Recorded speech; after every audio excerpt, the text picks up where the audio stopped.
Chapter 13: The Lantern That Listens. The passage narrowed, not in space but in certainty.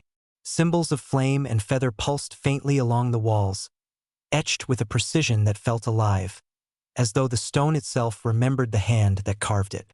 The air was no longer silent. It hummed, low and constant, like breath held too long, a resonance that seemed to come from the mountain's heart. Li Shen's lantern flickered once, then steadied. Its flame no longer danced as it had before. It leaned, it listened, as though it too had become aware of the silence pressing in around them. He stepped forward, and the corridor curved inward, spiraling like memory. The walls grew smoother, less carved, more fluid, as if shaped by thought rather than stone, as if the mountain itself was bending to the rhythm of his steps. His footsteps made no sound. The dust did not rise. Even the echoes had grown quiet, swallowed by the listening air. The lantern pulsed, its glow deepening, and Li Shen felt the strange weight of being observed, not by eyes, but by memory itself. The corridor opened into a chamber of mirrors. They stood in a circle, tall and narrow, each one reflecting a different truth. One showed Li Shen as a child, eyes wide, clutching a broken lantern whose flame sputtered weakly. Another revealed him cloaked in ash-streaked armor, eyes hardened, shoulders bowed beneath burdens unseen. A third held no face at all, only flame, burning where his features should have been, a faceless figure of light and fire. Other mirrors rippled with half-formed images. A wanderer walking alone beneath a dying sky, a mourner kneeling beside a lantern extinguished, a bearer of wings that glowed faintly before fading into shadow.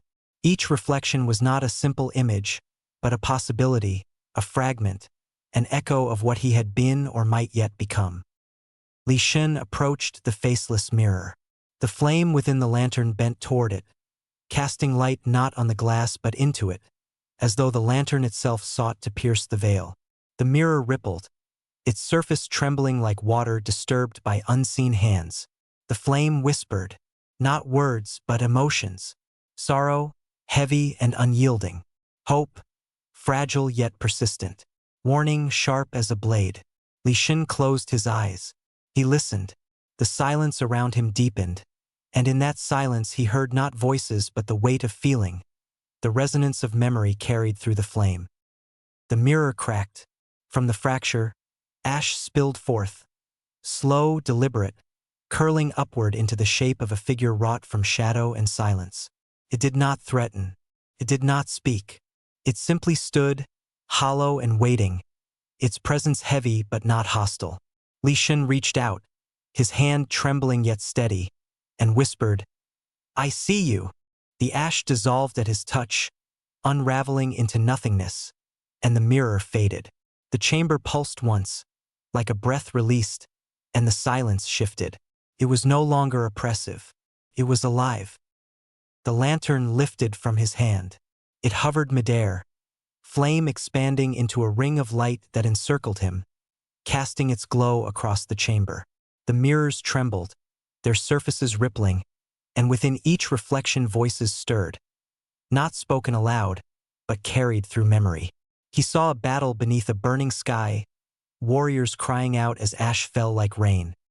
He saw a farewell at a river's edge, a lantern placed upon the water, drifting away into the dark. He saw a promise made in silence, hands clasped, eyes closed, a vow unspoken yet eternal. Li Shen felt them all, not as visions but as weight, as echoes pressing against his chest. The lantern was not showing him the past. It was remembering it, and in remembering it was asking him to carry it forward. The symbols on the walls ignited, lines of fire tracing feathered patterns across the chamber, glowing brighter with each pulse of the flame. A hidden door revealed itself, narrow, winding, carved with flame and feather, its edges shimmering faintly as though waiting for him alone. The lantern descended, returning to his palm. His flame had changed. It no longer flickered with uncertainty. It burned steady, deep, listening. Li Shen felt its presence beside him, not as a tool, not as a guide, but as a companion. He stepped forward, passing through the door. The silence followed him, but it was no longer empty. It was attentive, alive, filled with the weight of memory. The mountain did not speak. It listened, and in listening it remembered. Li Shen walked onward, not as one who sought answers, but as one who had learned to hear.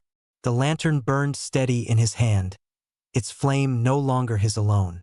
It carried voices, echoes, truths that had been forgotten but not lost. And somewhere deep within the ashen vault, a second flame stirred, waiting, listening, remembering.